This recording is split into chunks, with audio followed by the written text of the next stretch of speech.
One of my favorite things about film photography is developing my own film. I love making sure my temperature is right and my timing is correct. And I love the fact that if you get these things wrong, the whole film actually shifts in tone and in color. In this video here, I'm going to show you how to mix up Kodak D76 for black and white developing.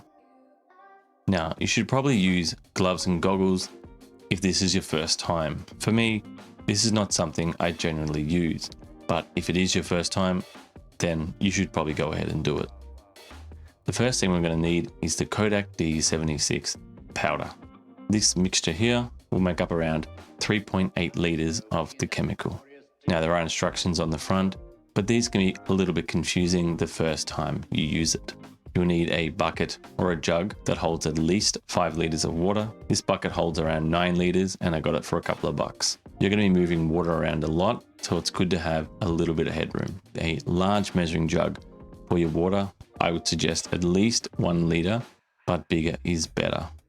This one here is 2 liters, so it's a pretty good size, but just make sure it has the measurements on the side.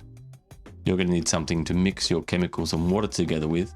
I would suggest using a hard plastic like this. Don't use a wood product, as this could leave splinters. Also, your chemicals can soak into this wood, which can cross-contaminate any future makings. You'll need enough bottles to hold 3.8 liters of mixed chemicals. Make sure they're light proof. This is something really important. Light and air will kill your chemicals much faster. If you can, try and find bottles that you can squash down. More on this later. For our first step, we're going to put 3 liters of very hot water in our bucket. My tap water is really hot, so I don't need to heat it up. Don't use cold water, as the powder will form into hard crystals.